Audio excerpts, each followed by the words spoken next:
अर्चना Dongre madam Ambedkarite Buddhist सोसायटीला दान देत आहेत. शीतल दहाट मॅडम, शीतल दहाट मॅडमकडे त्यांनी स्वीकारावं.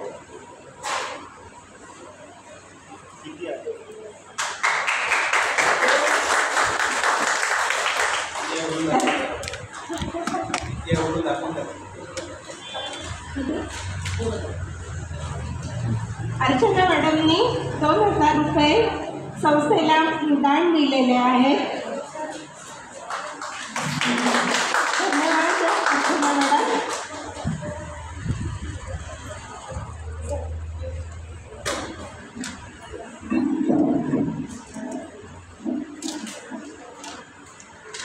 यांनी तर 2000 दिले.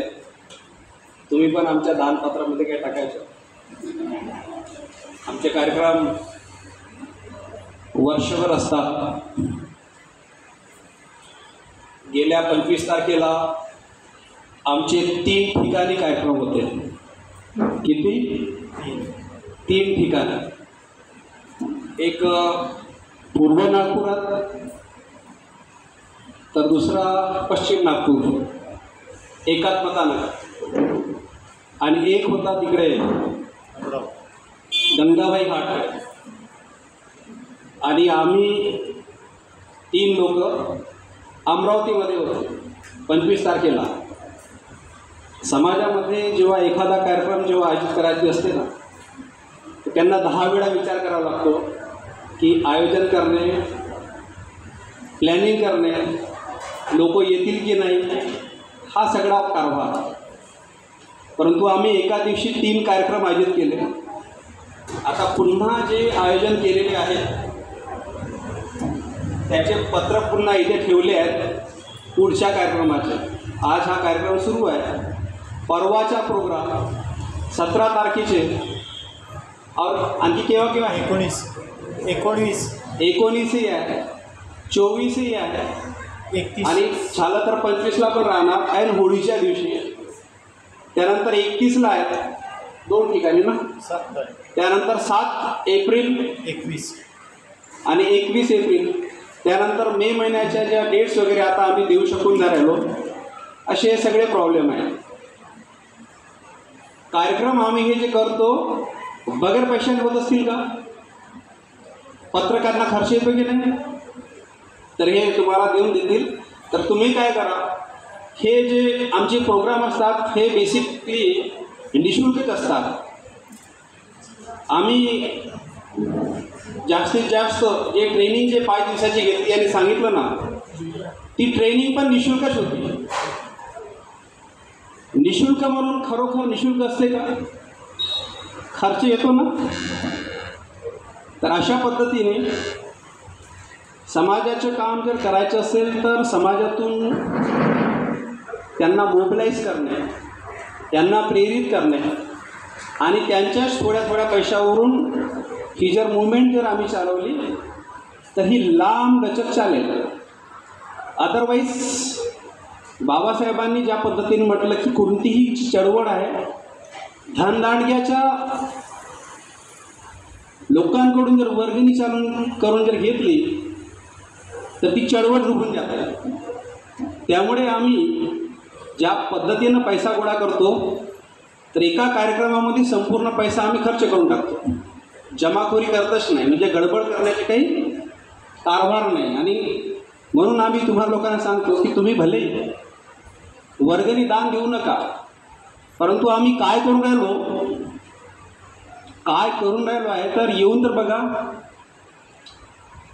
इतक्या साऱ्या ह्या कुर्स्या ह्या विहारातील नाही. या कुर्स्यांच्या किराया पण द्यावा लागेल आम्हाला. काही पहिला तर फक्त 10 मिनिट बसल्यानंतर चालल्या गेल्या. मी तिथे बसलो असताना माझी नजर नाही राहत असं नाही. काय कुठे गडबड करून राहिलेले आहेत हे सगळं माहीत असतं. प्रोग्राम अटेंड करण्यासाठी मी पण जातो, पण एखादा कार्यक्रम जर मी समजा स्टार्टिंगपासून जर अटेंड केला ना, आभार प्रदर्शन होतपर्यंतसुद्धा मी उठत नाही. सोसायटीनं स्वतःला डिसिप्लिन लावणं खूप जास्त महत्त्वाचं असते. आम्ही जर सांगू तुम्हाला 10 वेळा 15 वेळा या 10 वर्ष आणि 10-10 वर्षानंतर जर तुम्ही सुधारले तेव्हापर्यंत मोठा समाज गुलाम होऊन जाईल ना आपला. तर त्यामुळे सोसायटीमध्ये डिसिप्लिन आणा. अगदी पाठ उलट्या करून महिला जेव्हा मला जातात इकडून तर कसं वाटत असेल विचार करा.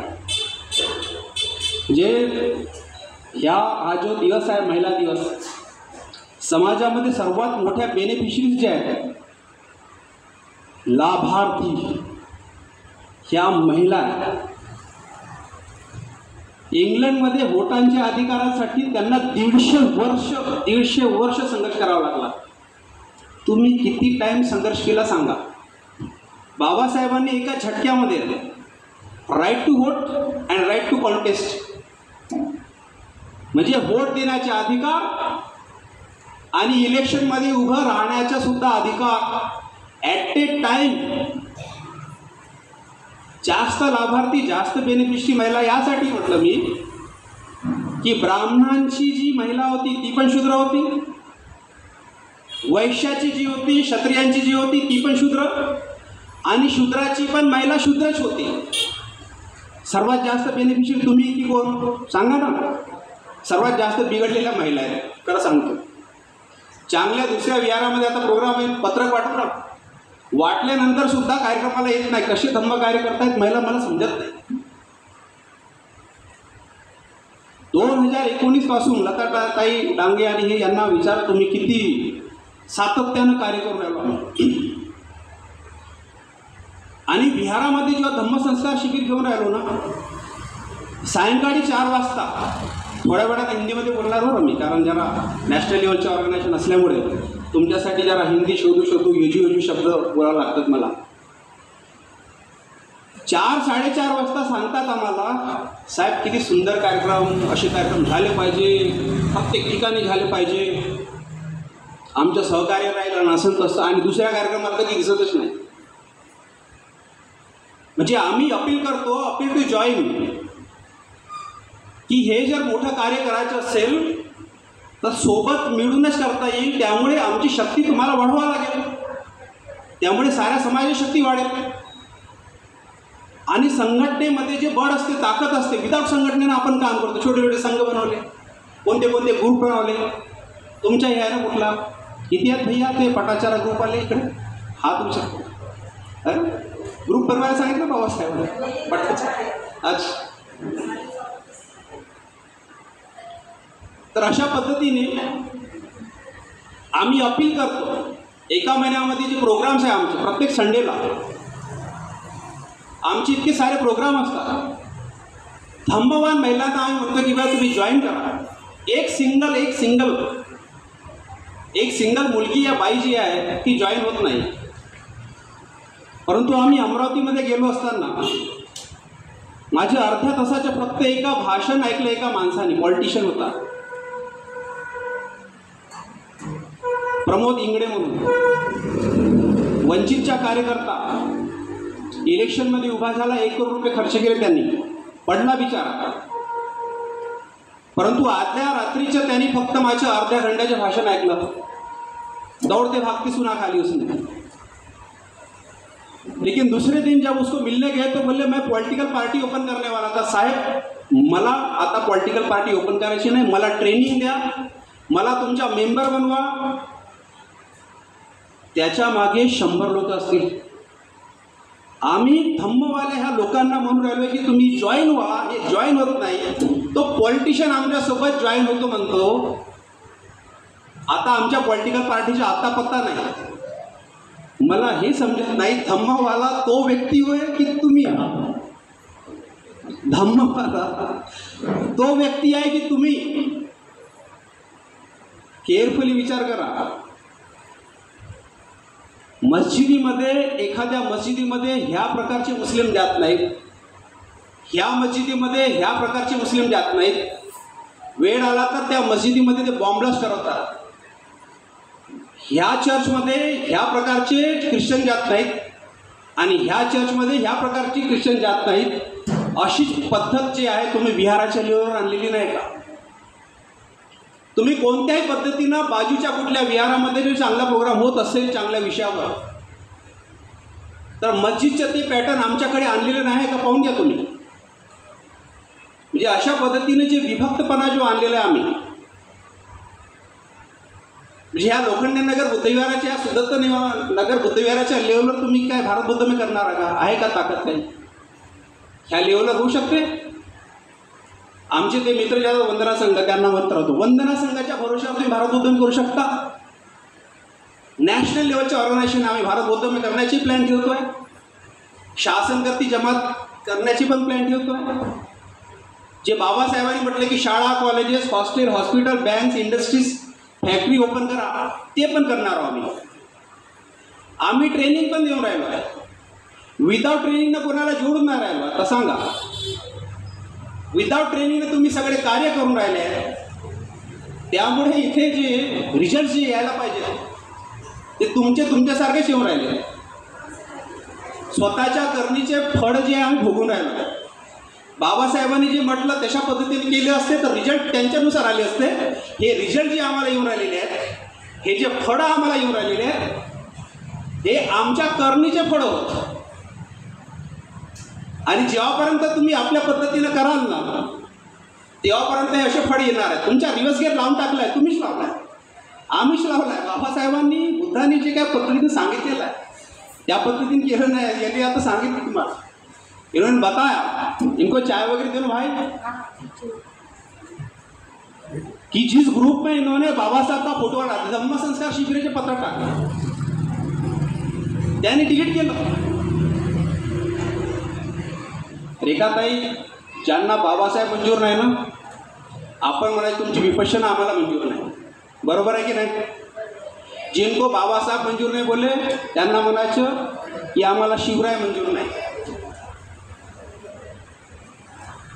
हे सुरू आहे बरं. विहारामध्ये हे फोटो लावलेले आहेत आम्ही विहारामध्ये सांगू राहिलो आहे. सुदत्त बुद्धविहार आहे ना,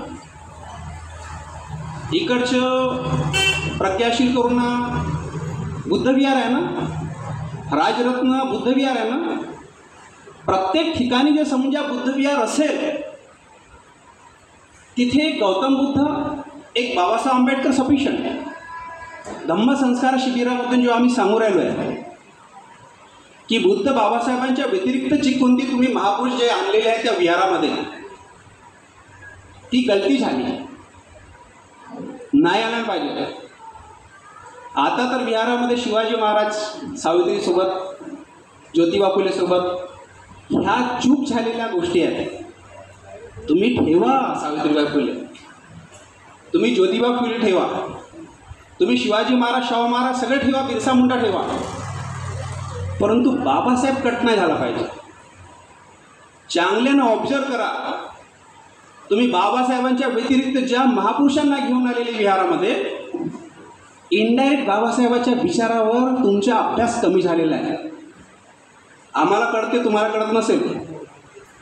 मागच्या वर्षी 8 मार्चच्या दिवशी मी, माझी मिसेस शीलाताई हुके यांचं भाषण वाडीमध्ये होतो. वहाँ पर स्पीच हुआ तो मेरा भी स्पीच रखा उन्होंने. अनफॉर्चुनेटली अध्यक्ष के बाद मुझे बोलने के लिए दिया. मैंने बोला अध्यक्षाच्या नंतर बोलणं बरोबर नसते. थोडा प्रोटोकॉल जो आहे ह्या सगळ्या बाबी मेंटेन करनेवाला ऐकणारा मी व्यक्ती असल्यामुळे इसको मैं बोला मैं बात नहीं करता हूँ, लेकिन 8 मार्च का महिला दिन जो है उन्होंने मनाया. सभी महिलाएं बुद्धिस्ट थी, सभी महिलाएं बुद्धिस्ट थी, महार बौद्ध होते संपूर्ण. कई दिन से ये प्रोग्राम 4-5 घंटा प्रोग्राम चला. उसके बाद हम जो है ऐसे चाय पानी के लिए उनके घर में बैठे तो लंबारी साहेब म्हणे आता तर असा काही प्रोटोकॉल नाही, काही थोडंसं मार्गदर्शन करा. मी त्यांना सिंपल एक प्रश्न विचारला. महिला दिवसाच्या दिवशी तुम्ही 2 फोटो ठेवले, एक रमाईचा फोटो ठेवला, एक सावित्रीचा फोटो ठेवला, बाबासाहेबाचा नव्हता, का बरं? त्यांनी म्हटलं सॉरी सर, गलती झाली असं काही आमच्या मनात नव्हतं. म्हटलं तुम्हाला सॉरी आणि तुम्हाला माफ करणे यातून मी मुक्त आहो, कारण हा जो रिव्हर्स गिअर आहे कितीतरी वर्षाआधी आम्ही जो लावला त्यामुळे अलगदपणे बाबासाहेब जो आहे ना, ह्या महामानव आणि ह्या महापुरुषासोबत जर बुद्ध आणि बाबासाहेब जर तुम्ही जर वागवले ना, बुद्ध आणि बाबासाहेब कट होईल म्हणजे होईल, लिहून देतो. आता तर खूप बरं वाटून राहिलं. अदरवाईज तुम्हाला जर पाहायचं असेल, विहारामध्ये तुम्ही सावित्रीबाई फुलेचं कार्य सांगू शकता, ज्योतिबा फुलेचं कार्य सांगता, शाहू महाराज बिरसा मुंडा यांचं कार्य सांगता, बाबासाहेबांचे 2 वाक्य सांगता नाही राहील तुम्हाला. समाजामध्ये ही जी रिव्हर्स गिअरची जी अवस्था आहे ही लागलेली आहे. आम्हाला कळते, तुम्हाला नाही करून राहिला आहे. रिस्पेक्ट आहे भैया, सावित्रीबाई फुलेंनी खूप काम केलं, खूप रिस्पेक्ट आहे, तुमच्यापेक्षा जास्त रिस्पेक्ट आहे हो. तुम्ही 5 मिनिट 10 मिनिट सावित्रीबाई फुलेवर बोलू शकता, मी 2.5 घंटा बोलू शकतो. त्यांची डिग्निटी, त्यांची महानता. म्हणून आज का जो विषय है कि स्त्री मुक्ति, स्त्री आंदोलन और स्त्रीवादी समता का सही सूत्रपात, यह आंदोलन केवल बुद्ध और बाबा साहब के विचारों से ही मुमकिन है. क्या गलत है विषय में कि बुद्ध एंड बाबा साहब, ये जो लोग क्रांतिकारक है, आपको क्रांतिकारक नहीं चाहिए, आपको समाज सुधारक चाहिए. बुद्ध एंड बाबा साहब के अलावा जो बाकी लोग जो है, जिन लोगों का मैंने नाम लिया, उनका योगदान होगा, है उनका योगदान. बहुत मेहनत भी किया होगा. मैं खाली पूछता हूँ वो क्रांतिकारक है क्या? वो क्रांतिकारक नहीं है भैया. सर्वांगीण आंदोलन है क्या उनके पास? नहीं. वो बुद्ध है, वो बाबा साहब है. और अगर हमने ये बोले बुद्ध एंड बाबा साहब को छोड़ो, बाकी सब पकड़ो, तो फिर आपको समस्या होनी चाहिए कि हमने बोले बुद्ध एंड बाबा साहब को कैश नहीं करना है, इन सब लोगों को पकड़ा. इन लोगों के साथ आप लोगों ने बाकी लोगों को मिला दिया, जिसकी वजह से बहुत बड़ी समस्या हो गई. इनको पत्रक वगैरह जो है अभी बांट देना. 10 तारीख के प्रोग्राम में भी अटेंड करो, और बाद में 17 तारीख का होली नहीं मनाना चाहिए. बौद्धों ने होली नहीं मनाना चाहिए. इस विषय के ऊपर उत्तर नागपुर में प्रोग्राम है, तो वही वहाँ पर भी अटेंड करो. मैं विषय की तरफ मुड़ता हूँ. ऐसा ये प्रोग्राम जो है, सबसे पहले हमने जो आयोजन किया था, उस प्रोग्राम का नाम था कि बुद्ध के धम्म के संग में भिक्खुनियों का दुय्यम स्थान क्यों, यह विषय हमने उस टाइम में 2020 में लिया. भिक्खुनियों का दुय्यम स्थान क्यों? पूरे दुनिया में या भारत में कोई किसी ने इस तरीके का कोई डेयरिंग किया होगा, मुझे कुछ याद नहीं, लेकिन ये विषय हमने लिया, दुय्यम स्थान क्यों. बाद में 8 मार्च का ये जो प्रोग्राम है, हमने ईसासनी में भी बहुत बड़े पैमाने पर किया था. ईसासनी उसी टाइम में. बाद में पिछले साल जो है 8 मार्च का जो प्रोग्राम है, उर्वेला सभागृह, बाबा साहब अम्बेडकर हॉल, इस जगह पर भी इसका आयोजन किए थे. वहाँ पर अलग टाइप के वक्ता थे, और वेरियस जो कार्यक्रम के जो पत्रक वगैरह जो है, वो सारे ग्रुप्स में वगैरह इधर उधर भेजे जाते हैं. आप लोग देखते रहो. तो इस तरीके से आज का जो महिला दिन का जो ये जो प्रोग्राम है, सहमे दुनिया में महिलाओं की कंडीशन खराब है. महिलाएं अभी भी जो पैट्रियार्की है, जो पुरुष प्रधान संस्कृति है, इस पुरुष प्रधान संस्कृति में जिस तरह से लेबर की कंडीशन खराब होती है, किसानों की, कामगारों की, बच्चे बूढ़े बीमार, और कास्ट से सताए हुए लोगों की कंडीशन खराब होती है, गुलामों की कंडीशन खराब होती है, वैसे ही महिलाओं की कंडीशन अभी भी खराब है. मतलब ये कि महिलाएं जो है ना अभी सुरक्षित है जमीन के ऊपर, ना कोई गड्ढे में सुरक्षित है. इसको एक्सप्लेन नहीं करूँगा, जो समझना है समझो, मुझे बाद में आके पूछना. महिलाएं जो है ना जमीन के ऊपर सुरक्षित है, ना मरने के बाद गड्ढे में सुरक्षित है, और स्वर्ग में भी सुरक्षित नहीं है. स्वर्ग में अगर रंभा, मेनका, उर्वशी ने अगर ये बोल दिया कि हम नाचने के लिए तैयार नहीं है, वहाँ के देवता लोग उनको रहने देंगे क्या स्वर्ग में? तुम्हाला नाचावंच लागेल. तुम्ही बनलेच यासाठी. इसलिए मैंने कहा स्वर्ग में भी सुरक्षित नहीं है। इसके बारे में एक दूसरा वाक्य आता है, इधर अनुसुईया मंगल कार्यालय हवाले ना, अत्रि ऋषि की पत्नी थी अनुसुईया। वो अपने कैरेक्टर, अपने शील सदाचार के लिए बड़ी फेमस थी। बाबा साहब ने बताई हुई स्टोरी है, 2-4 जगह पर आई हुई स्टोरी है। कोई अगर बाहर से सुनता हो, अगर मान लो कंप्लेंट डालता है, तो वैसे भी आप लोग शादी में गए नहीं, किसी के शादी है कि नहीं आज। बाबा साहब ने मान लो ब्रह्मा विष्णु महेश का कारभार नहीं किया रहता 14 अक्टूबर 56, तो आज आप लोग शंकर पार्वती की शादी में नहीं गए होते क्या? महाशिवरात्री म्हणजे काय आहे? लग्न आहे ना त्यांचे, भगवान लोग भी शादियाँ करते हैं। तो ये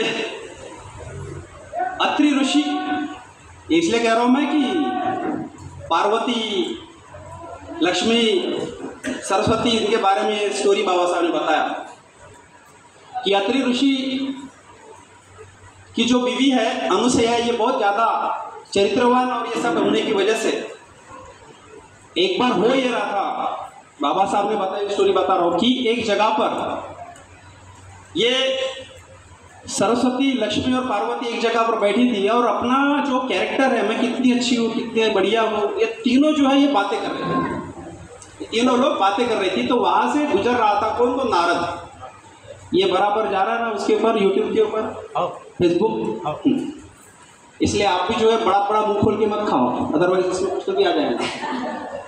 खाते टाइम पिक्चर अच्छे नहीं आते। हाँ, आप लोग बफे में जो खाना वगैरह खाते हो उस टाइम में फोटो वगैरह मत खिंचाया करो। वो ते सांगू कसं ते भकारल्यासारखं वाटतं शब्द, आप इसके सिवा क्या बताऊँ मैं समझाने को। तो साथियों, ये तीनों बातें कर रही कि अपने कैरेक्टर के बारे में, मैं कितनी अच्छी, मैं कितनी अच्छी। वहाँ से नारद गुजरते हुए रहता है और बोलता है, उनकी बुराई करता है और बोलता है कि सबसे अच्छा कैरेक्टर वाली जो एक महिला है वो स्वर्ग में नहीं है, वो धरती पर है। और उसका नाम जो है, उसका नाम है अनुसुईया। वो ऋषि अत्रि की वाइफ है, ऋषि अत्रि की बीवी है और उसका कैरेक्टर अच्छा है। ये बाबा साहब ने बताई स्टोरी बता रहा हूँ। अरे तुमचा कैरेक्टर बरोबर नहीं, ऐसा सुन के उनको ऐसा लगा कि इसने हमारी बेइज्जती किया। ये तीनों महिलाएं, महिला की कंडीशन के बारे में करके ये स्टोरी याद है करके बता रहा हूँ मैं। ये तीनों महिलाएं जो है अपने पति के पास गई शाम को। ब्रह्मा, विष्णु, महेश, सरस्वती उधर, विष्णु के पास उधर वो। तो इस तरीके से ब्रह्मा, विष्णु, महेश के पास तीनों गई और नारद ने हमारा ऐसा अपमान किया, उसका बदला किससे लेना था? उन्होंने नारद से। बदला किसे लेना था? नारद से। कि हमारा उसने ऐसा अपमान किया, इसलिए इस अपमान का बदला तो किससे ले? अनुसुईया से। अब देखो, बेइज्जती उसने किया और उसका बदला जो है तो अनुसुईया से लेना है। और अनुसुईया से बदला कैसा लेना है? तो हमारा जो कैरेक्टर जो उसने असैसिनेट किया है, हमारा जो कैरेक्टर उसने उछाला है, तो ऐसा कर कि तुम भी जो है उसका कैरेक्टर हमारे लेवल पर ला। और ये फिर तीनों जो है ऊपर से जाते हैं और उसके ऊपर बलात्कार करते। बाबा साहब ने लिखा, मैं नहीं बोल रहा हूँ, ब्रह्मा, विष्णु, महेश। और उसके बाद फिर तुम्हारी इस गली में जो है ना वो इधर मंदिर है ना, उसका जन्म होता है। दत्तात्रेय वो ब्रह्मा, विष्णु, महेश के ज्वाइंट बच्चा है। बाबा साहब ने बोला ब्रह्मा, विष्णु, महेश का वो ज्वाइंट बच्चा है। कोई सुनेगा केस किया, मतलब केस करेगा, 15-20 साल के लिए लड़ लूंगा, भारत बुद्धन हो जाएगा उससे। धम्म के लिए जेल में जाने से डरना नहीं आप लोगों ने। हम लोग बहुत डर के काम कर रहे हैं। चढाईचे धोरण घ्यावं लागते सामाजिक धार्मिक कार्यामध्ये। बाबा साहब का चढाई का धोरण था या मिळमिळीत होतं? चढाईचं धोरण होतं। तो इस तरीके से जो है पूरा का पूरा साहित्य महिलाओं के संबंध में भरा हुआ है कि अपने लेवल पर लाने के लिए ये सब कारभार। और वो बुद्धिमान लोग तीनों वो बीवी के चक्कर में आए और वो भी शायद ये लोग जो है आपल्या बायकोच्या लेवलवर आणायचं. तर आपल्या बायकोची लेवल वाढवायला पाहिजे ना, तो तिची लेवल खालती आनाची. इस तरीके से वो दत्तात्रेय. तो साथियों, बहुत गड़बड़ धर्म में से बाबा साहब निकाला. अदरवाइज आप भी समर्थन करते थे उस कृष्ण का जो कपड़े लेके भागता है, जो द्रौपदी को ढाई महीने के लिए सब में बांट देता है. कि अर्जुन ने जीतने के बाद इन पांचों में, मतलब गणित का कितना पक्का है कृष्ण. देखो 12 महिन्यामध्ये अडीच वर्षाचं 12 महिन्यामध्ये अडीच महिन्याचं गणित. किती मस्त गणितज्ञ है. लेकिन इस तरीके से ब्रह्मा विष्णु महेश है और रामकृष्ण, ये भी शब्द है ना भाई प्रतिज्ञा में. हाँ, वो भी है. तो इस तरीके से 2.5 महीने के हिसाब से वो जो है उस औरत को बांटने वाला वो इंसान, मतलब एक साइड में ये कपड़े लेके भागता है और एक साइड में हमारा जो बुद्ध है उस पटाचारा के आंख के ऊपर कपड़े डालते हैं. देखो बुद्ध की डिग्निटी क्या है, महानता क्या है कि उस पटाचारा के ऊपर वो कपड़े डालते हैं और ये कपड़े लेके भागता है. और ये कपड़े लेके भागने वाली ये जो है, इसका जो कथा वगैरह जो पूरा भारत भर में चलती रहती है. बिकट परिस्थितीमध्ये आओ बरं बाबासाहेबांनी कधीच पडे हमने भारतामध्ये बिकट परिस्थितीमध्ये आओ बाबासाहेबांनी ये कहा, उस टाइम में कहा 54 में या 56 में कहा. अभी भी बिकट परिस्थिति में थे हम लोग. तो साथियों, इस तरीके से महिलाओं के संबंध में जो है, जो भी हार्डशिप वगैरह है, एक परिषद भी नागपुर में हुई, 25,000 महिलाएं. बाद में 3 अक्टूबर को परिषद हुई, 3 अक्टूबर 57, जिस रोज RPI की स्थापना नागपुर के दीक्षाभूमि पर हुई, उस रोज वहाँ पर महिला परिषद भी हुई बड़े प्रमाण में. वहाँ पर एक बात चली कि समता सैनिक दलों में महिलाओं का योगदान होना चाहिए, महिलाओं की एंट्री होनी चाहिए. ये भी बात जो है, समता सैनिक दल में महिलाओं की एंट्री होनी चाहिए. हमारी महिलाओं ने कहा, इंदिरा आठवले शायद ऐसा कुछ नाम था, बुद्धिस्ट महिला थी, और सबसे पहले समता सैनिक दल में महिलाओं की एंट्री हमारे मार्फत से हुई. समता सैनिक दल में RSS का, उस RSS में जो एंट्री है, दाखिला, ये महिलाओं का बाद में हुआ होगा, लेकिन ये हमारा पहले हुआ है. साथियों, आज का ये जो विषय लेने के पीछे में हम बुद्धिस्ट लोग हैं. ये हमने अगर मान लो ये जो विषय लिया, समतावादी जो मूवमेंट जो हमारी महिलाएं जो चला रही है, मेरा मानना चाहिए है कि एम्पावरमेंट की अगर मूवमेंट अगर कोई जगह पर चलाते हैं, अगर हमारे समाज का अगर पुरुष अगर महिलाओं को अगर तकलीफ देता है, अत्याचार करता है, जो भी तुम्हारे कौटुंबिक मामले के मामले में या और भी कोई, या उसकी सोच गड़बड़ है, इसका जो प्रमाण जो भी होगा तो उसको डील किया जाना चाहिए. नो प्रॉब्लम, इसको डील करना चाहिए. कोई शराबी कबाबी हो, असमानता मानता हो, वो जूती मानता हो अपनी बीवी को, उसको आड़े हाथों लेना चाहिए. एम्पावरमेंट ये जो बहुत ज़्यादा जो जरूरी है वो सही है, ठीक है. लेकिन बुद्धिज्म में जो है इनबिल्ट समता है, बुद्धिज्म में इनबिल्ट समता रहने की वजह से जो समता वाली जो महिलाएं जो है, इनको समता का जो मूवमेंट अगर चलाना है, मान लो अगर ये मुसलमानों में अगर चलाते हैं तो हमको बात समझ में आ सकती है. वहाँ नहीं, सही में जो समता है, स्वतंत्रता, बंधुता, न्याय जो तत्व जो है, ये बुद्धिज्म में है. इस्लाम में नहीं हो सकते, क्रिश्चियनिटी में नहीं हो सकते. बताऊंगा मैं कैसे नहीं हो सकते. इस तरीके से जो यहाँ पर जो समता एब्सोल्युटली जो बुद्धिज्म में है, ऐसे में समतावादी मूवमेंट अगर कोई महिला अगर चलाती है, और हर बात कि उनको आज़ादी चाहिए, इस बात के लिए अगर वो मान लो समता अगर बोलती है, तो ये गलत फॉर्मूला हो जाता है. वरना नागपुर में शंकर नगर में से करीब 7-8 साल पहले पत्नी पीड़ित पुरुष संघटना बनली है. काय पत्नी पीडित, पती पीडित नाही, म्हणजे महिलांची महिलांकडून जो त्रास होतो पुरुषांना, त्यांच्यासाठी संघटना बनलेल्या आहेत। और 2-3 महीने पहले एक वो आया, तहसीलदार है ना, तहसीलदार ने कोर्ट में बताया मेरी बीवी मुझे बहुत पीटती, बोले तो इतने साल के बाद क्यों आया? बोले उस टाइम मोबाइल अच्छे नहीं थी ना, बोले कैमरे वाले, अभी मैंने रिकॉर्ड करके लाया। बोले इतने साल से पीट रहा था, अभी अच्छा हुआ भैया उसको कि एंड्रॉयड मोबाइल आया।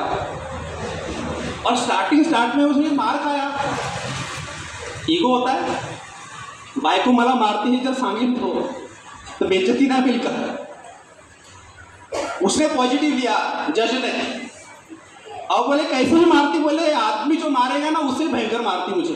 इतने साल से मगर तहसीलदार की अगर ये कंडीशन अगर है, जहाँ समतावादी अगर पुरुष है तो उसकी रिस्पेक्ट नहीं बढ़नी चाहिए क्या? अगर आदमी सही में अगर समतावादी अगर है तो उसकी रिस्पेक्ट बढ़नी चाहिए, और अगर रिस्पेक्ट अगर नहीं तो भैया इज्जत मत उतार, म्हणतो ना आपण एक नको देव पण कुत्रा तावत, ऐसा बोलते हम लोग। तो उस तरीके से अगर मान लो इनको चाय वगैरह नहीं दी क्या भैया? हाँ हाँ, चलो चाय वगैरह मिलने वाली है। तो समतावादी अगर मान लो हमारे सोसाइटी में जो बुद्धिज्म में से जो कार्य करते हैं, ये इसलिए मैं बोल रहा हूँ कि हमको ज़्यादा से ज़्यादा जो उदाहरण जो है जो हमको देखने को मिले हैं। हमारा एक कार्यकर्ता बेचारा रात में 10 बजे के बाद मर गया, वो डोंगरे सरनेम था उसका। वो 10 बजे के बाद जो है ना उसका गेट का लॉक बंद कर दी थी उसकी वाइफ। टीचर था, शराब का शौकीन है, कुछ भी नहीं, खाली बाबा साहब का काम करना बस, इसके लिए कुछ 7 दिन में एक बार वो लेट जाता था। तो उसकी बीवी बोले 10 के बाद अगर तू आएगा तो गेट को लॉक, वहाँ का दरवाज़ा खुला रहता था। वो बेचारा उस कंपाउंड को फांद के जाता था, लेकिन वो करता ये था कि जब भी हमारी मीटिंग हुए ना, हमारी मीटिंग, उस मीटिंग में अपने बीवी के कारनामे हमको बताता था। हम लोग सोचते थे ये घर की बातें इधर क्यों बताता है? बीवी अगर परेशान अगर करती है तो हम लोग सोचते हैं हाँ का पायल्या वगैरह आहे का, हाँ 2 झापड़ा मारू शकत नाही, ये मारना चाहिए, मैं इस फेवर का नहीं हूँ, लेकिन बोल्ड होना चाहिए। और अगर मार नाही सकता तो भैया सोडचिठ्ठी घ्यायला पाहिजे। मी समतावादी विचाराचा असा आहे की जर माणूस किंवा बाई अगर परेशान असेल, 80-90 वर्षी जर तुमचे जर खटपट होत असेल तो मारना छोड़ना बंद, सोडचिठ्ठी घेऊन टाकायची नाही, क्योंकि ह्यूमन राइट दोनों को है, आखिरी तक है, मरे तक है। लेकिन समाज व्यवस्था ऐसी बनी हुई है, समाज व्यवस्था ऐसी बनी हुई है कि भैया ये तकलीफ में रहेगा या तो वो तकलीफ में रहेगा, दोनों का कोई ईगो फीगो रहेगा। जो भी रीजन है वो जो आज कौटुंबिक मामले के बारे में नहीं, अपना विषय जो है बुद्ध और बाबा साहब के विचारों वाला है, कौटुंबिक मामले पर मत जाओ। लेकिन कार्यकर्ताओं के घर में ये प्रॉब्लम जो है हम देखते हैं, जिसकी वजह से हम कार्यकर्ता के घर पे जाने के बाद जो है हमको कभी वो कार्यकर्ता ना हमको अमृतुल्य चाय पिलाने ले जाता है। समझ में आ रहा मैं क्या बोल रहा हूँ?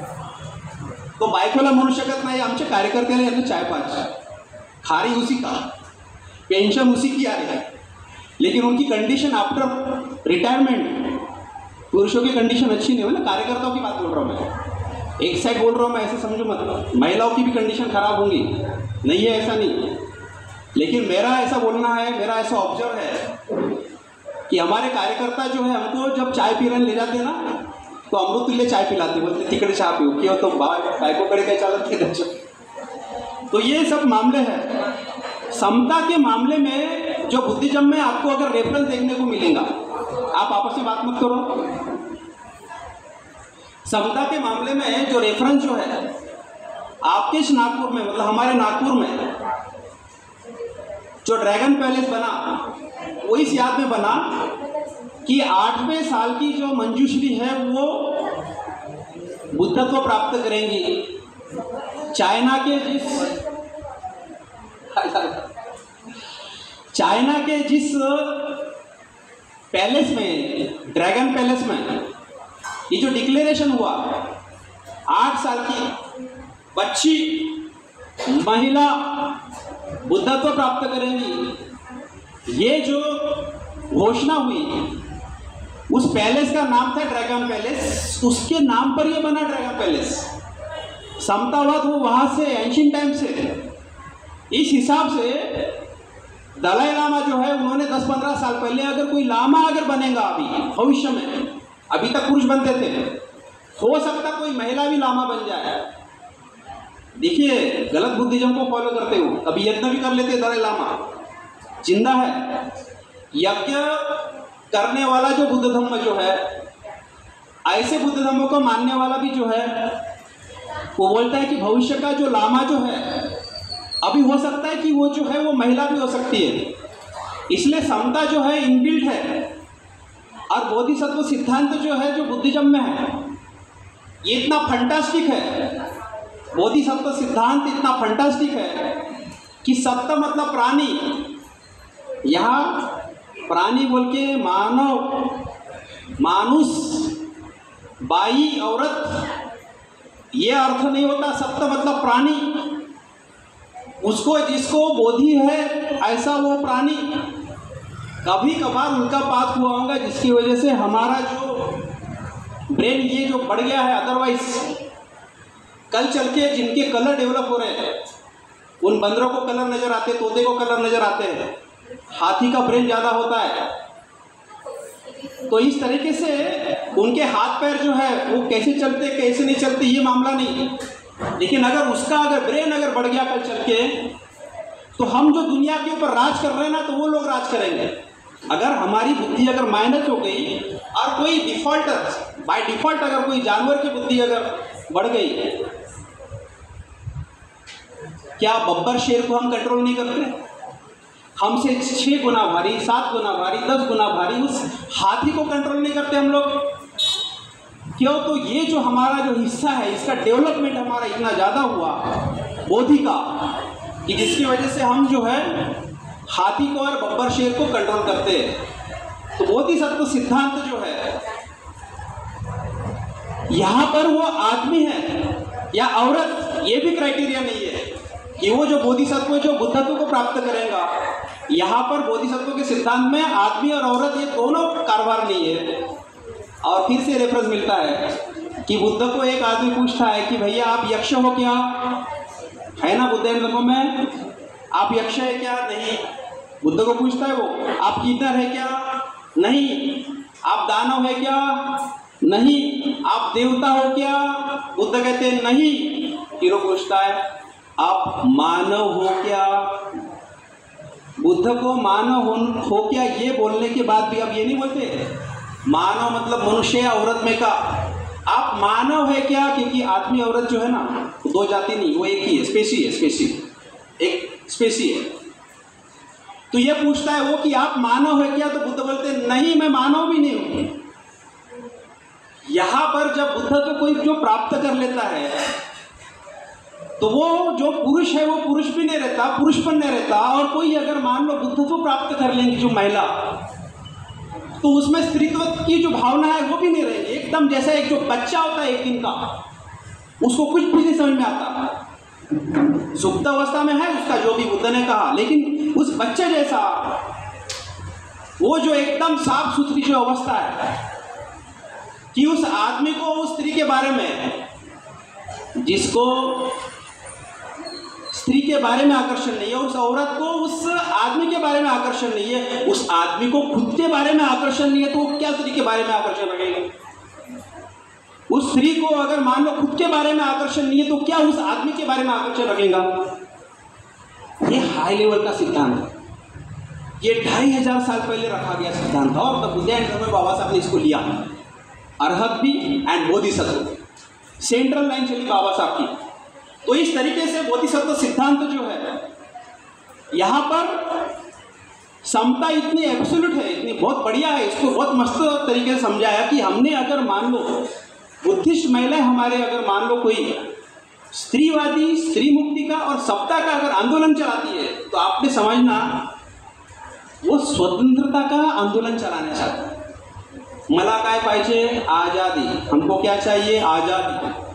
वो नारा उनका सही है, लेकिन आज़ादी के चक्कर में यहाँ जो समता का बारे में एंड स्वतंत्रता के बारे में जो बाबा साहब ने जो बातें को समझाई, इसमें हम लोग जो गफलत कर लेते हैं इसलिए प्रोग्राम सोल्यूशन भी दूंगा, चिंता मत करो। लेकिन ये जो कुछ जो गड़बड़ हुआ जो मामला है हमारे सोसाइटी में, अगर महिलाओं के बारे में हमारे सोसाइटी में नहीं तो सभी सोसाइटी, ये मामला बेसिकली डेमोक्रेसी का मामला था। और डेमोक्रेसी को समझने के लिए, समझाने के लिए जिस तरीके से बाबा साहब ने पूरी दुनिया में समझाया कि समता और स्वतंत्रता के बारे में जो हमने गफलत किया, और स्वतंत्रता को बहुत ज़्यादा हम जो महत्व देते हैं, बाबा साहब का आर्टिकल 19 में अगर आप देखोगे, राइट टू एक्सप्रेशन, बोलने का अधिकार, और 19 में आपको देखने को मिलेगा, इधर दिया संविधान में 19 में, इधर निकाला, इधर राइट टू रिसाइड, भारत में कहीं पर भी रहने का अधिकार दिया और इधर निकाल दिया, बोलने का अधिकार दिया और इधर निकाल दिया, प्रोफेशन करने का अधिकार दिया, इधर निकाल दिया, संगठन बनाने का अधिकार दिया और निकाल दिया, ट्रेड करने का अधिकार दिया और इधर निकाल दिया। मतलब इधर अधिकार देते हैं और इधर अधिकार निकालते हैं। आप 19 को अगर अच्छे से अगर देखेंगे, आर्टिकल 19 को, कि आपको बोलने का अधिकार दिया मतलब कुछ भी बोलोगे क्या? आपको भारत में कहीं पर भी अगर रहने का अधिकार दिया तो आप क्राइम करके वहां बसोगे क्या जाके? आपको ऑर्गेनाइजेशन ओपन करने का अधिकार दिया तो आप क्या आतंकवादी ऑर्गेनाइजेशन ओपन करोगे क्या? आपको ट्रेड का अगर अधिकार दिया, व्यापार करने का अधिकार दिया, तो आप क्या फिर गोला बारूद बेचोगे, बॉम्ब हथियार बेचोगे? इसलिए समता और स्वतंत्रता को जिस तरीके से बाबा साहब ने समझाया, दुनिया में किसी ने नहीं। इसलिए बाबा साहब एक जगह पर कोट करते हैं कि रशिया एंड जर्मनी कोलैप्स हो गए क्योंकि उन्होंने आज़ादी को, स्वतंत्रता को ज़्यादा महत्व दिया, एंड ब्रिटेन एंड अमेरिका, यहाँ पर डेमोक्रेसी कोलैप्स नहीं हुई क्योंकि उन्होंने समता का अर्थ अच्छे से पकड़ा। इसलिए समता और स्वतंत्रता जो है, इसको देते हुए बहुत केयरफुली देना पड़ता है सोसाइटी में, अदरवाइज इस पर रिस्पॉन्सिबिलिटी ज़्यादा होती है, उसमें कर्तव्य ज़्यादा होते हैं। हम वन वे लेना चाहते हैं बाबा साहब से, और इसीलिए बाबा साहब जो है बुद्ध के जो फैन है, बोलते हैं समता स्वतंत्रता का जो ब्लेंड है बुद्ध ने 2500 साल पहले इस आदमी को सूझा कैसे कि एक बंधुता से लोगों को एक दूसरे में बांध के रखना चाहिए। ऐसे समता स्वतंत्रता से नहीं, उसके ऊपर का हाई लेवल का ऊपर का एक तत्व बाबा साहब बोलते हैं कि जो बुद्ध को समझ में आया, और वो बंधुता जो है सत्य पर आधारित, प्योर फॉर्म में, तो उस तरीके से जो है बुद्ध को जो समझ में आई, वो 2500 साल पहले आज भी वो अप्लीकेबल है। तो साथियों, यह सत्य है, यह पवित्र है, और इसको कोई भी जो है, कोई सत्य पवित्र इसलिए बोल रहा हूं मैं कि अगर बंधुता नाम की चीज अगर मैं कोई इस्लाम में लेके जाऊं, कोई भी मना नहीं करेगा, क्रिश्चियनिटी में लेके जाओ मना नहीं करेगा, मार्क्सवाद में लेके जाओ तो मना नहीं करेगा, क्योंकि ये सत्य पर है, पवित्र है, मानना ही पड़ेगा। लेकिन अल्लाह के सामने सब समान है, समता है, ऐसा अगर बोले क्रिश्चियन लोग मानेंगे क्या? अल्लाह के सामने सब समता है, समानता है, हिंदू लोग मानेंगे क्या? बौद्ध मानेंगे क्या? सत्य पर नहीं है, पवित्र नहीं है, मानने योग्य नहीं है। ईश्वर के सामने सब समान है, ऐसा बोलने से हो जाएगा? या साधु संतों ने यही बताया ना कि नीचे में और ऊपर में आप भक्ति अगर करोगे तो आप समान है, मान्य होगा क्या? लेकिन अगर मुसलमानों को, क्रिश्चियनों को, जैनों को, सिखों को एंड मार्क्सवादियों को हम अगर बताते बंधुता ये नाम का तत्व है, कोई मना नहीं कर सकता। तो ये जो हाई लेवल का जो तत्व है, ये बुद्ध ने बताया, इसके फैन है बाबा साहब। इसलिए समतावादी, स्त्रीवादी अगर हम आंदोलन चलाते हैं, समाज में अगर कोई अगर हैरान परेशान है तो एम्पावरमेंट का प्रोग्राम लो, नो प्रॉब्लेम। बाबा साहब ने बोलले नवरा दारू पिऊन येत असेल तर त्याला आत घुसून नका देऊ, त्याला मारा वाटल्यास, म्हणजे मी सांगतो, बाबासाहेबांनी मारा नाही म्हटलं, लेकिन बाबा साहब ने बोले त्याला आत घुसू देऊ नका, ये कर सकते हम लोग। लेकिन जिस जगह पर मैं कभी जब डिस्कशन करता हूँ, स्त्रीवादी, स्त्री मुक्ति, समतावादी महिलाएं कार्यकर्ता जब मैं देखता हूँ, बुद्धिस्ट, वो जब बोलते हैं और बोलते हुए अपनी जब बात रखते हैं, कभी बुद्ध एंड धम्म की कोई बात कि बुद्ध ने उन महिलाओं को, लड़कियों को जो प्रवचन दिया, छोटी बच्चियों को जो प्रवचन दिया, क्या प्रवचन दिया था बुद्ध एंड में? सास ससुर की सेवा करना, पति का पैसा का जो हिसाब किताब बराबर रखना, सबसे पहले उठना, सबकी सेवा करना, यही है। सबको खाना खिलाना, सबको सुलाना और सबसे आखिरी में सोना, यही बोला ना। बुद्ध की ये बात हमको पटी नहीं। हमारी महिलाएं ने जो है बोलते हैं बुद्ध की बात हमको पटी नहीं, ये तो महिलाओं के खिलाफ जा रही बुद्ध की बात। सोचिए, सास ससुर की सेवा करना ये बोल रहे हैं, सबसे लेट सोना बोल रहे हैं, सबको सुलाने के बाद। ये क्यों बोल रहे तथागत गौतम बुद्ध? वो आदमी जो क्या समतावादी नहीं था क्या? अगर एक पुरुष होता और वो पुरुष अगर मान लो मैनेजर है, क्या ड्यूटी होती है मैनेजर की?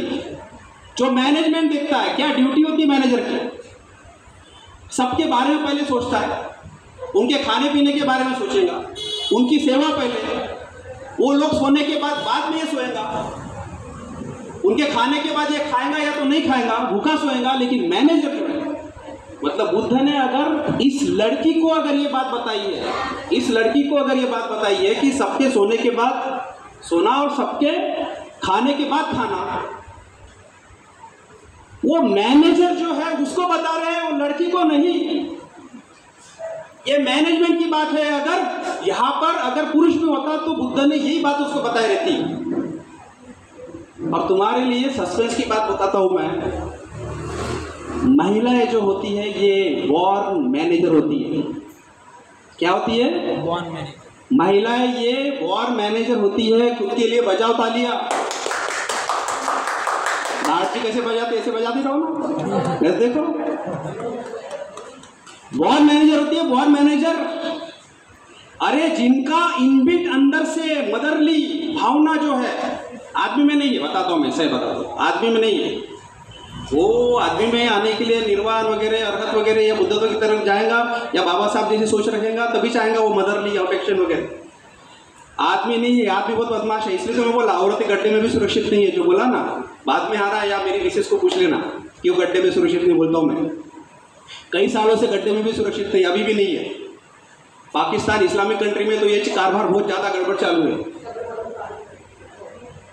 ये सब है, इतने भयंकर रहते पुरुष मंडली। पैट्रियर्की बहुत डेंजर चीज़ है। मैट्रियर्की अगर आप लाते हो, मतलब अगर पितृसत्ताक पद्धति गड़बड़ है और आप मातृसत्ताक पद्धति लाते हो, दोनों गड़बड़ हो जाएंगे। ना मातृसत्ताक ना पितृसत्ताक, ना मातृसत्ताक ना पितृसत्ताक। जहाँ समता है तो दोनों की कोई सत्ता नहीं चाहिए, चाहिए तो दोनों की इकट्ठे सत्ता चाहिए। सही है कि गलत है? सही है। तो साथियों, वॉर मैनेजर जो महिला होती है तो उन लड़कियों को बताया बुद्ध ने, और उसी प्रवचन में बताया कि आपल्या नवऱ्याचे काम जे कोणतं काम असेल, अगर वो रंगरेज होगा, कपड़े को अगर रंग देता होगा, रंगारी होगा, सरनेम नहीं, रंग देने वाला काम होगा। उस जमाने की ये जो टेक्नोलॉजी है कपड़े को रंग देने की, उस जमाने में कपड़े को रंग देने का जो कौशल्य है, ये जो स्किल है, ये टोटल यूनिक। और ऐसे में वो बुनकर है, कपड़ा बुनता है। अब वो यूनिक पद्धत रहने की वजह से, इसी की वजह से तो 1.5 करोड़ खर्चा किया हमने। कठिन चीज और क्या है? वो यूनिक पद्धत कि 4-6 महीने में एक चीवर बनने को लगता था। 4-6 महीने, इसलिए उसको कठिन बोलते थे। कठिन म्हणजे कठिन वाला नहीं, मुश्किल वाला कठिन नहीं। कठिन मतलब अखा, वन पीस चीवर जो है बड़ी मुश्किल से किसी को मिलता था, नहीं तो स्मशान घाट में इधर उधर। क्योंकि कपड़ा जो है जिस तरह से आज जो वैल्यूएबल जो पत्थर है, कौन सा सबसे बड़ा वैल्यूएबल पत्थर कौन सा है? हीरा। गोल्ड से भी, जो मेटल से भी ज़्यादा जो पत्थर है वो ज़्यादा वैल्यूएबल है। तो ऐसा वैल्यूएबल जो चीज़ थी वो कपड़ा था। ऐसे में कठिन चीवर, उसको कलर देना, ये जो टेक्नोलॉजी है ये उस टाइम का एडवांस साइंस। वो तो उस टाइम की इंडस्ट्री फैक्ट्री थी ना। उस हिसाब से अगर देखा जाए तो उस लड़कियों को जो बुद्ध बता रहे, उन लड़कियों को जो बुद्ध बता रहे कि भैया तुम टेक्सटाइल्स इंडस्ट्री फैक्ट्री खोलो, ऐसा बोल रहे हैं। क्यों? तो अपने पति का जो काम है वो उसको संभालो, सीखो, सीखते सीखते सारा का सारा जो है अपने आप में धारण करो। ऐसा है कि नहीं तबूत धम्म में? आप किस तरीके से पढ़ते पता नहीं, लेकिन मेरा जो यहाँ पर इंटरप्रिटेशन एंड एक्सपांशन है वो ऐसा होता है कि बुद्ध ने 2500 साल पहले लड़कियों को ये बताया कि टेक्सटाइल इंडस्ट्रीज फैक्ट्री ओपन करो। 2500 साल के बाद भी औरतें तो छोड़ो, पुरुष मंडली कपड़े की इंडस्ट्रीज फैक्ट्री, टेक्सटाइल इंडस्ट्री मतलब कपड़े की इंडस्ट्रीज फैक्ट्री ओपन की हुई है क्या हमारे लोगों ने? महामानव महापुरुष जब कुछ बोलते हैं ना, हमारे कुटुंब प्रमुख होते हैं, उनका अगर हम लोग नहीं सुनते ना, समाज का नुकसान होता है, समाज को भुगतना पड़ता है। अभी चिल्ला रहे रोजगार नहीं करके, प्राइवेट सेक्टर में भी, पब्लिक सेक्टर छोड़ो, प्राइवेट सेक्टर में भी रोजगार नहीं है, अभी चिल्ला रहे। सुने नहीं ना बुद्ध की बात, समझे नहीं ना, तब उदयन धम्म बिहारों में कई साल से पढ़ रहे हैं। रवि डंबारे आता एखादा बताता है, हा कोण केव्हाचा झाला, आपलं तर नेतृत्व स्वीकार करण्याची काही इच्छा नाही होणे लोकांना। इन्होंने बताया ना, आपकी ड्यूटी है। अगर हजारों ऑर्गेनाइजेशन जो अगर मान लो गड़बड़ है, तो क्या एक कोई ऑर्गेनाइजेशन अच्छा नहीं आ सकता सोसाइटी में? जो सही में बर्बाद होने के लिए, फना होने के लिए तैयार हो, सही में डबल ज़्यादा मेहनत करने के लिए तैयार हो, उसको खोजने की ड्यूटी जो है आप लोगों की नहीं है क्या? कि दूध का जला छाछ भी फूक फूक कर पीता है, ऐसा बोलते हैं। अरे कितना फूक फूक कर पियोगे? पूरी लाइफ खत्म हो जाएंगी। अभी 2024 के, उसको रोको और उसको लाओ। अरे 3000 साल से झगड़ा चल रहा है, अगर उसको रोको और उसको लाओगे तुम्हारा नंबर कब आएगा? इसलिए उसको रोको और उसको लाओ ये आप करना नहीं है। बाबा साहब ने अगर आपको ऑर्गेनाइजेशन दिया है रिपब्लिकन, उसको इस्टेब्लिश करना। आठवले कवाड़े गवे नहीं कह रहा हूँ, अदरवाइज संविधान अच्छा लोग बुरा। आरपीआई का संविधान अच्छा लिखा गया बाबा साहब ने, आरपीआई का संविधान समझ में आ रहा मैं क्या बोल रहा हूँ? आरपीआई का संविधान अच्छा, बाबा साहब ने बोला ना, मैंने इसका संविधान लिखा। संविधान चांगला लोक वाईट, आप उसी संविधान के ऊपर लगाओगे इसको। आरपीआई का संविधान अच्छा है, वो समता सिंघल का संविधान अच्छा है, भारतीय बौद्ध महासभा का संविधान अच्छा है। लोक वाइट, कौन वाइट? हम। कि आप इस्टेब्लिश नहीं कर सकते हो इसको। चलो ये खैर, महिला दिन के बारे में ये विषय नहीं था, पॉलिटिक्स मैंने लाया, ऐसा मत समझो। बाबा साहब के राइटिंग स्पीचेस में ये बात है, गड़बड़ हुई है। बाबा साहब अगर मान लो धार्मिक पुरुष है तो पॉलिटिशियन भी है, और धम्म का एक पार्ट है पॉलिटिक्स भी। तो साथियों, इस तरीके से जो महिलाएं जो है, इस तरीके से जो आनंद के बारे में, जो उनके महापरिनिर्वाण के बाद जो पहले जो महिलाएं गई वो रोई, उन्होंने चिवर गीला कर दिया, इसलिए उस आनंद के ऊपर दोष वगैरह डाला था। इसको गलत तरीके से पेश करते हैं, इसको समझाया बाबा साहब ने। लेकिन तबूत धम्म के बारे में इस पर जब हमारी महिलाएं, जो समतावादी महिलाएं जो है, वो बाद में सोने के लिए क्यों बोलते हैं, या सबको खिलाने के बाद में क्यों खाना, ऐसा बोलते हैं। इस तरीके से खाली स्त्री मुक्ति, स्त्रीवादी, स्त्री आंदोलन, ये जो तरीका जो चल रहा है, ये सब गड़बड़ कारभार है, जिसकी वजह से बहुत लोगों को स्त्री मुक्ति, स्त्री आंदोलन का अगर कारभार चलाना है, सोल्यूशन बताओ कहाँ चलाना है आपको, तो इस तरीके से टेक्सटाइल इंडस्ट्री फैक्ट्री ओपन करो। उन्हीं महिलाओं को बुद्ध ने बताया। हमारा जो संघर्ष जो है, आपका स्त्रीवादी, स्त्री मुक्ति, ये जो आंदोलन है, ये समतावाद जो है, जो बर्बाद किया, उसके खिलाफ मोर्चा क्यों नहीं खोलते आप लोग? यहाँ पर समता के जगह पर जो है, समता, स्वतंत्र, बंधुता, न्याय, और यहाँ पर जो एक बेस है, यह धम्म है सेंट्रल में। और समता की ऐसी तैसी अगर कोई जगह पर अगर हुई होंगी, आप बताओ, आप कोई ईश्वर को अगर मानते हो, आप ईश्वर को अगर मानते हो, और ईश्वर को मानते हुए अगर आपने बोले की आमच्या नवऱ्या बायकोमध्ये मोठी समता आहे, पूर्ण समाजामध्ये समता आहे, अरे तो ईश्वराप्रती तो तुम्ही दुय्यम झाले ना। आईबास में क्या कह रहे हो? अगर ईश्वर का अगर स्थान है और आप अगर दुय्यम होते हो तो समता कहाँ बची? लेकिन जिस बुद्ध को हम लोग मानते हैं, तो बुद्ध को मानते हुए हम दुय्यम हो गए क्या? सबऑर्डिनेट हुए? बुद्ध एंड बाबा साहब को मानती है सबॉर्डिनेट हुए, तो हमारी और आपकी जो कंडीशन जो है महिलाओं की, समता, अगर ईश्वर अगर है तो हम दुय्यम हो गए, सेकेंडरी हो गए। अगर किताब अगर है तो सेकेंडरी हो गए। यहाँ पर किताब के बाद आप सेकेंडरी होते हो क्या? बुद्धिज्म में तो बुद्ध एंड धम्म जो है प्राइमरी अवस्था में है, तो आप सेकेंडरी होते हो क्या? आपको दुय्यम स्थान आता है क्या? लेकिन बाइबल से तो आता है, कुरान से तो आता है। समता का सही सूत्रपात वहाँ कैसे होगा? विषय क्यों ऐसा रखा हुआ है, समझ में आया? समता का सूत्रपात वहाँ से कैसा होगा? अगर मान लो आप वहाँ पर दुय्यम बनते हो ईश्वर की वजह से, किताब की वजह से, स्वर्ग की वजह से, मतलब 75 बुरे मिलेंगी भी तो आदमी कुछ मिलेंगी, लिखा है उधर में। औरतों को क्या मिलेगा मालूम नहीं भैया, लेकिन ये लिखा है, कुछ भी नहीं लगता इस बात का। इसलिए आंदोलन वगैरह उस साइड से कुछ होने का नहीं। इसलिए अगर समतावाद अगर मान लो, अगर आपको अगर बोलना है डायरेक्ट प्रत्यक्ष, तो आपको अधम्मा की चैप्टर मिलेंगे सोशल मैसेज में। आपको समता का जो पूरा आंदोलन जो है वो अधम्मा का चैप्टर पढ़ना, ईश्वरावर आधारित धर्म नाही पाहिजे, यज्ञावर आधारित नाही पाहिजे, बलि पर आधारित नहीं चाहिए, आत्म्यावर आधारित नहीं चाहिए, कल्पना और आधारित नहीं चाहिए। वहाँ तुम्हारा समता की ऐसी तैसी करके रखिए, वहाँ तुम्हारी समता की ऐसी तैसी करके रखिए, वहाँ पर आपको लड़ाई झगड़ा करना है। इधर बुद्धिज्म में अगर कुछ अगर तकलीफ होंगी तो इसका एम्पावरमेंट का कार्यक्रम जो है हम लोग कर सकते हैं।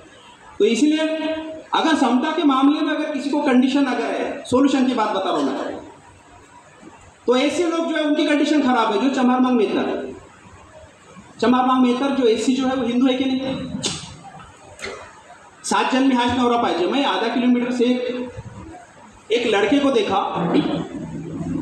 2-3 साल पहले, आधा किलोमीटर से मैंने एक लड़के को देखा, तो वो लड़का जो है ना वड के पेड़ को, वडाच्या झाडाला गोल गोल धागा बांधला होता पोरगा बायांसोबत। पास में जाके देखा तो वो ये जीन्स पैंट एंड शर्ट में लड़की थी। देखो कपड़े से मॉडर्निज्म नहीं आती थी। मुझे 7 जन्म जो है हा नवरा भेटला पाहिजे, ये कहाँ से आया? और आप फिर अगर मान लो लड़ लेते हो हमारे स्लीवलेस के लिए या मॉडर्निज्म के लिए, कपड़े के लिए, तो ये उदाहरण देखो, क्यों धागा लपेट रही हो उसमें, कौन से इसमें सुटपुट पैंट में मिल जाएंगे। ये ब्रेन में जो गड़बड़ जो है ना वो वहाँ से है, इसलिए समता का गड़बड़ वो वहाँ से है। इसलिए जो एससी है, जो चमारमांग मेहतर जो रह गए उस टाइम के बौद्ध है, तो वो जो एससी जो लोग हैं, तो वहाँ अगर मान लो समता अगर नहीं है, वहाँ अगर महिलाओं को अगर पुरुषों से अगर तकलीफ वगैरह है या कोई भी प्रकार की समता नहीं है, तो वहाँ पर ज़्यादा काम करने की ज़रूरत है। हमें काम करने की ज़रूरत नहीं है ऐसा नहीं। जो एसटी है, आदिवासी में वैसे कंडीशन खराब नहीं है, लेकिन अभी उनकी भी कंडीशन खराब होगी। क्यों? तो वो हिंदू धर्म के बाजू में आ गए, हिंदू धर्म के बाजू में है। अदरवाइज मुसलमान महिला की कंडीशन ज़्यादा खराब थी आदिवासी महिला से, क्योंकि डिसीजन मेकिंग में सबसे टॉप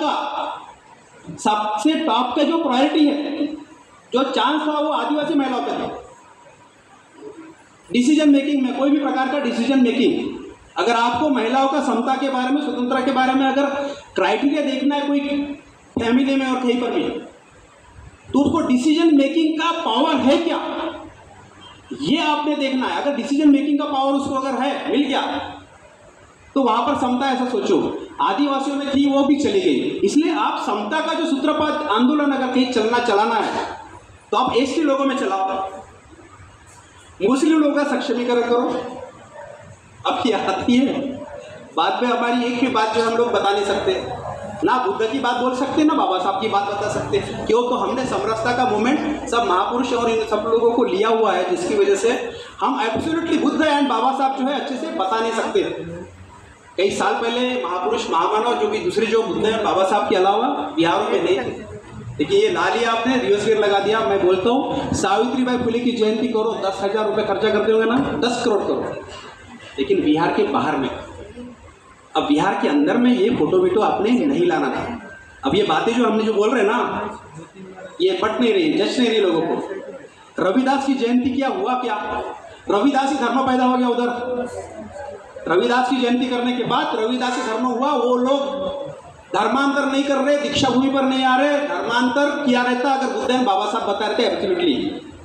रविदास बताने की वजह से नुकसान ये हुआ, अभी बड़ा अच्छा लगता है सब महापुरुष, लेकिन रविदासी का वो जो धर्म जो पैदा हुआ, वो बोलते हैं कि बुद्ध धर्म की तरफ जाना नहीं, वो खतरा है, वो डेंजर है। ब्राह्मणिज्म को अगर कोई निपट सकता है तो रविदासी धर्म से निपट सकता है, ये बोल रहे। अब जी शिवराय के बारे में आपने बोले ना, तो उधर शिव धर्म पैदा हो गया। अरे क्या हो गया उसके ट्रेन में पता नहीं, वो दीक्षा भूमि पर ट्रेन आई नहीं रही। आपने अगर बाबा साहब एंड बुद्ध के अलावा और कोई महापुरुष, मैं बताता हूँ खुद के और बाकी महापुरुष लाने के विचार में थे हम लोग, लेकिन अभी एक कुछ कैंपेन चला है हमने। हमारा बोलना ऐसा है कि सभी महापुरुष बुद्ध विहार में रखो, नो प्रॉब्लम, लेकिन बाबा साहब कट नहीं होना चाहिए, लेकिन बुद्ध कट नहीं होना चाहिए। बाबा साहब बुद्ध कट होता है 10 वाक्य बाबा साहब के आप लोग, या 10 वाक्य बुद्ध के बता नहीं सकते आप लोग। मेरे सारे वाक्यों में मैं जब कोट करता हूँ तो बुद्ध एंड बाबा साहब के अलावा कोट ही नहीं कर सकता। क्यों? तो उनके बारे में स्टडी नहीं करता मैं, ऐसा तो है नहीं। तो साथियों,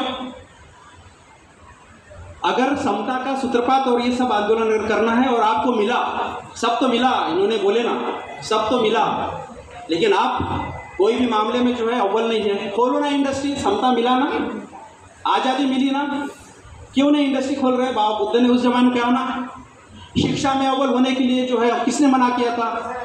पुरुष लोग तो नहीं। अरे ये तो बाबा साहब की मेहरबानी है कि वो जो आदिवासी महिला, वो मुर्मू, वो राष्ट्रपति बनी आदिवासी महिला। आज सवेरे स्क्रीन के ऊपर देखा मैंने कि उसको सैल्यूट मार रहे थे मिलिट्री के लोग, बड़ा ट्रूप, बहुत बड़ा ट्रूप उसको सैल्यूट मार रहा था। क्या ऐसा सीन कभी संभव हो सकता था बाबा साहब के अलावा? हो ही नहीं सकता था। आदिवासी महिला विधवा चल रही ना, तुम कहीं विधवा वगैरह की बात, आदिवासी महिला विधवा, लेकिन उसको सैल्यूट मार रहे थे। आज सवेरे की घटना, कल पेपर में शायद आपको दिख जाएगा। ये देन है बाबा साहब की, कमाल है यार। ये मतलब ऊपर का रसायन है ये बाबा साहब जो है, मतलब ये बियॉन्ड है, ये क्रांतिकारी आदमी है। इसलिए समाज सुधारक जो है उनके भरोसे अगर आप मूवमेंट चलाओगे ना, आप 2 महीने नहीं चला सकते, मूवमेंट गड़बड़ हो जाएंगे। इसलिए समतावादी मूवमेंट चलाते वक्त जो है इंडस्ट्रीज खोलो, टेक्सटाइल इंडस्ट्री बोला, 2500 साल पहले बुद्ध ने बताया इसको। कल्चर को हाथ में लेने के लिए किसने मना किया था आपको? कल्चर लो, संस्कृति, इसको बढ़ाओ, इसके लिए आज़ादी नहीं मिली। विहारों में जाओ, हमारे साथ आओ, धम्म संस्कार बताओ, इसकी आज़ादी नहीं है आप लोग को, है ना। लेकिन पुरुषों से अगर आप अगर मानते हो तो खाली इधर आज़ादी मांगेंगे पुरुषों से, लेकिन इधर जो करने की जो अपॉर्चुनिटी आपको मिली है कि कल्चर हाथ में ले लो और कल्चर सोसाइटी में जो है इस्टेब्लिश करो। इसके ऊपर अगर जाना है तो जाओ, भिक्खु नहीं बनो। अगर भिक्खु नहीं बने तो हम ढंग के भिक्खु नहीं थोड़ी बने। वो भिक्खु भी जो है वो ढंग के नहीं है। वो भिक्खुओं को अपना जो संविधान है ना, विनय पिटक वो मंजूर नहीं है। भिक्खुओं को संविधान जो है उनका विनय पिटक मंजूर नहीं है। अरे बुद्ध मंजूर नहीं है उन लोगों को, बाबा साहब मंजूर नहीं है। उनकी रिस्पेक्ट करने के लिए बोलते हो आप लोग। एक बार बुद्ध धर्म नष्ट होने के बाद जो गुलामी हमको आई, भिक्खु लोग फिर से अगर वही स्टार भारत करेंगे, फिर से हमको गुलामी में आना है क्या? और हम टीका भी न करें ऐसा बोलेंगे, कैसे चलेगा? वो संविधान खाली किस पन्ने का है? विनय पिटक किस पन्ने का? विनय पिटक मंजूर नहीं है लोगों को। और ऊपर से वो महिला जो मैंने स्टार्टिंग में कहा था कि सबसे बड़ी बेनिफिशियरी महिला अगर है तो भिक्खुनियां बनो। 35 पन्ने का बुक मंजूर नहीं है भिक्खुनियों को, 35 पन्ने का। अगर भिक्खु अगर गड़बड़ है तो उनसे ज्यादा महिलाएं भिक्खुनी गड़बड़ है। अर्हत बनाओ का प्रोग्राम चल रहा है। एक भिक्खु ने लफड़ा कर लिया, अफेयर कर लिया और बच्चा पैदा किया, संसार कर रही। और एक जो बड़ा भिक्खु है रामगिरी का, वो बोलता है अर्हत पैदा करण्यासाठी तिनं अफेयर केलं होतं। ये बाबा साहब ने इसके लिए बुद्ध धर्म दिया था क्या? निर्वाण, अर्हत पैदा करने के लिए वो जो है उसने अफेयर किया, उसका जस्टिफिकेशन कर रहा है वो आदमी। ज्ञान ज्योति चलने देंगे हम लोग? वो बोलता है बाबासाहेब जिवंत आहे. 100 वर्ष तो जो होता तो साप योनीमध्ये होता. कोण? सम्राट अशोक सापामध्ये होता. पूर्वजन्म मान रहे, पुनर्जन्म मान रहे. बाबा साहब की धम्म की वाट लगा कर रखे. बोलता हूँ जितना धम्मा मैंने स्टडी किया है उतना उसने पढ़ा के ये बता. पाली अभी हमको भी पूरी आती है, सारा का सारा ओपन है. कम समय में गड़बड़ लगा के रख दिया है. मेरा मुद्दा ये था कि आप कल्चर लो, आप अच्छी भिखुनिया बनो. अगर महिला दिन अगर है, आप अच्छी भिखुनिया बनो. 35 पन्ने का खाली संविधान, 35 पन्ने का है वो, खाली 35 पन्ने. खोल के देखना, दिखा दिया मैंने खोल खोल के. 35 पानाचं ताई, 35 पानाचं पुस्तक. खूप मोठं झालं का संविधान? 35 पानाचं पुस्तक मंजूर नाही त्यांना. 35 पानाच्या पुस्तकाला काय होतं माहिती आहे?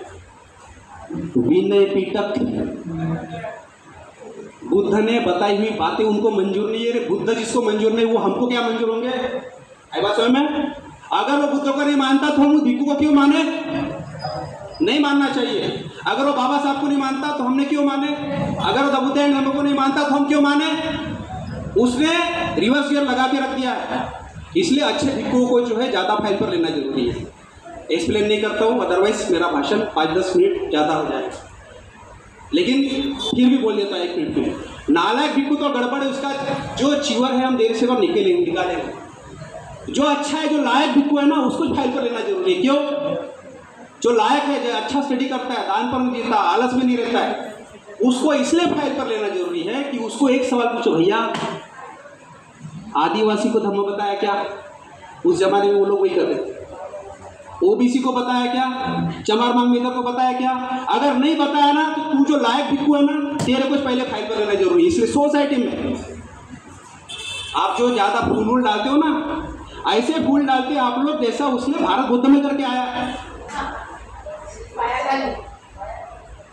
वो गाड़गे महाराज जो है ना, उसके सामने जब पैर पड़ते थे ना, पैर वो लाठी से मारता था, झाड़ू से मारता था. बाबा साहब के पैर पड़े, लाठी से मारता था. इसमें क्या करना चाहिए? रोकना नहीं चाहिए. ये तो ऐसा खड़ा होता है, भागवत न काय, ये क्या लगा के रखे हैं? माफ करना, लेकिन अरहंग सम्मा संबुद्ध यहाँ से वंदना बोलते हो ना, बाबा साहब के अगेंस्ट में है. अगेंस्ट में नमोतस भगवत अरो में अरो तो वहाँ पर आया है. बाबा साहब की वंदना होनी चाहिए बिहार में. बाबा साहब की होनी चाहिए या भिक्खू की तरह से होना चाहिए? बाबा साहब के हिसाब से हो रही क्या? देखो ना, नहीं हो रही. कौन वाट लगा रहा है बुद्ध धर्म की? पुरुष तो बिहार में नहीं आ रहे, महिलाएं तो आती हैं. कल चल के ये जो है बुद्ध धर्म की जिसने वाट लगाया,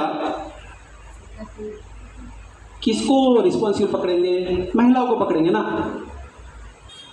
बाबा साहब का वंदना का पूजा पाठ की किताब आपके बिहार में नहीं होगी, घर में नहीं होगी, और आपने कभी उसको खोल के देखा नहीं होगा. और बाबा साहब के हिसाब से वंदना करनी चाहिए. यहाँ से हम लोग कई का कट हो गए. भिक्खू नहीं भी रहता है तो भैया आप ओका से वंदा में वहाँ से स्टार्ट करते हो.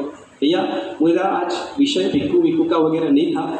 मुझे कोई भिक्खू को गाली वगैरह देना, उसको टीका करना, मेरे को इतनी फुर्सत ही नहीं है किसी के बारे में टीका करने की. बाबा साहब का काम, बुद्ध का काम इतना ज़्यादा बड़ा है कि हम अपना काम करते रहे. लेकिन यहाँ पर जो है एक आदमी जो हमारे समाज में भिक्खू नाम की कोई चीज़ है नहीं. बाबा साहब ने बोला वो अगर दान लेता है वो भिक्खू नहीं है, वो अगर पूजा पाठ करता है वो भिक्खू नहीं है, कर्मकांड करता है भिक्खू नहीं है, वो अगर शादी लगाता है तो भिक्खू नहीं है. वो महाराज, पंडा, पुजारी या ब्राह्मण वगैरह कुछ तो भी होगा. और आप वर्षावास के बाद जो करते हो ब्राह्मण भोजन है. वर्षावास के बाद जो करते हो ब्राह्मण भोजन है. वर्षावास कैसे होते थे उस टाइम में मालूम है? वर्षावास होने के बाद में या पहले दिन अगर भिक्खू ने अगर प्रवचन दिया, आज के ज़माने के हिसाब से वो जो आदमी है, कौन से, जो भट्टी मुक्त, उसने पहला प्रवचन सुन लिया तो बोलता था कि मुझे आज से आजन्म बुद्ध धम्म संघ का आजन्म गृहस्थ उपासक समझो. टोटल 3 महीने में या 4 महीने में, तब तक 4 महीने रहता था. टोटल 4 महीने में पूरा गांव का गांव कन्वर्ट होता था. आपके यहाँ वर्षावास होता है तो कोई 10 का आंकड़ा देता है क्या कि इस ओबीसी को जो है मैंने धम्म बताया है, लेकिन मैं दीक्षा इसको नहीं दे सकता बाबा साहब के तरीके से 22 रखने से, यांना तो मैं दीक्षा दिया 22 रखने अनुसार. आंकड़ा देता है क्या आपको? आपने पूछना चाहिए. अम्बेडकर बुद्धिज्म की ऐसी तैसी करने वाला वो नहीं है, हम जाता है वो नहीं है. हम जागरूक थे, इसलिए इन्होंने बोले ना आप स्टडी नहीं करते हो, और स्टडी अगर कर भी लिया तो प्रॉपर स्टडी नहीं करते हो। इसलिए हमने हमारे ऑर्गेनाइजेशन का बेस रखे कि अगर ट्रेनिंग करते हो तो काम कर सकते हो। विदाउट ट्रेनिंग से यहाँ पर हमने हमारे ऑर्गेनाइजेशन में एंट्री नहीं दिया है। नागपुर विदर्भ महाराष्ट्र लेवल का ऑर्गेनाइजेशन नहीं है, पूरा नेशनल लेवल का ऑर्गेनाइजेशन है। इसलिए भिक्षु को भी ट्रेनिंग देंगे, गृहस्थों को भी ट्रेनिंग देंगे, बुद्धिस्ट सेमिनरी एसएडी वालों को भी ट्रेनिंग देंगे, एंड पॉलिटिकल पार्टी की भी ट्रेनिंग देंगे। और अभी कुछ दिन पहले ये जो कुछ लोग जो है इनको मैंने ट्रेनिंग दे दी है, 5 दिन की निःशुल्क होती है, दिसंबर के आखिरी में ट्रेनिंग होती है। परसों फिर से कैडर कैंप का दिन भर का ट्रेनिंग है, वो अगर आप एक लोग कर लेते हो तो उसके बाद आप 5 दिन का जो निःशुल्क का ट्रेनिंग को आप बैठ सकते हो। आपके मोहल्ला एरिया से 2 लोग ट्रेनिंग में बैठे थे, वो हाथ खड़े करें, एक मोनिका है और एक प्रीति खोंडे है। ये लोग डायरेक्ट में आ गए, थोड़ा सा हाथ उठा अच्छे से दिखो इनको, तुम्हारे मोहल्ले बस्ती से, और इन लोगों को पूछो कि उस ट्रेनिंग में क्या कुछ था कि नहीं था, कि 5 दिन का बर्बादा करके आए ये लोग, कि बाबा साहब के सही में आइडिया प्लान सॉल्यूशन जो जज्बा कॉन्फिडेंस वो पैदा हुआ कि नहीं हुआ, कि सही में समाज को संगठित कर सकते हम लोग, समाज के ऑर्गेनाइजेशन को जो ब्रेक सिस्टम में चले गए उनको संगठित कर सकते हम लोग, भारत बौद्ध में कर सकते, शासन करती जमात बन सकते, स्कूल कॉलेज हॉस्टल हॉस्पिटल बना सकते, खाली 15 साल में, थ्रू ट्रेनिंग थ्रू प्रोग्राम। तो ये जो है सारे की सारे ट्रेनिंग जो है सोल्यूशन पार्ट पूरा 5 दिन जो है वहाँ पर देने में आया, वहाँ मेरा कुछ भी नहीं था। तो ये 2 लोग जो है, अगर आपको किसी को अगर मान लो और ट्रेनिंग और ये जो अगर करना है तो इन लोगों के सामने नाम दे सकते, क्यों मेरा भाषण कम करना है, अभी 1 मिनट में खत्म करो।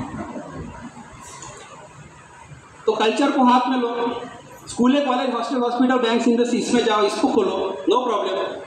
धम्म को हाथ में लो, प्रचारक बनो, अगर अच्छी दुनिया अगर नहीं बनते हो तो प्रचारक बनो ना अच्छे, नो प्रॉब्लम। फिर बाद में हमारे पास तो ट्रेनिंग है।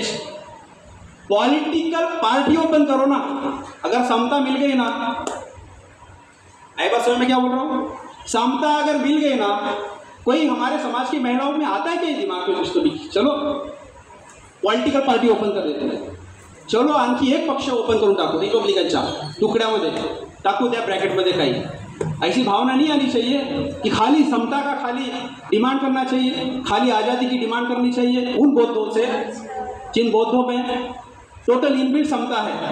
तो इस तरीके से साथियों पॉलिटिकल पार्टी जो है ये आप स्थापन करो। मैं रिवीजन नहीं करता जो मैंने बोला, लेकिन ईश्वर किताब इसके बारे में मोर्चा खोलो, SC ST OBC उनमें समता है जो वो प्रस्तावित करो, शिक्षा में अव्वल लो, ये सब करो, इस तरीके से धम्म को हाथ में लो, ये सब मैंने बातें बोला।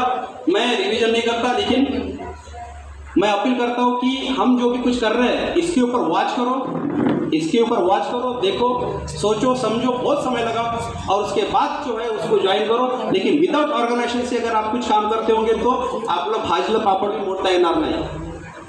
इसलिए ये जो स्त्रीवादी स्त्री मुक्ति का सही सूत्रपात जो है बुद्ध और बाबा साहब के विचारों से ही संभव है, ये विषय को जो है मैं बोल रहा था। मैं यहीं पर रुकता हूँ। जय भीम, जय प्रबुद्ध विश्व।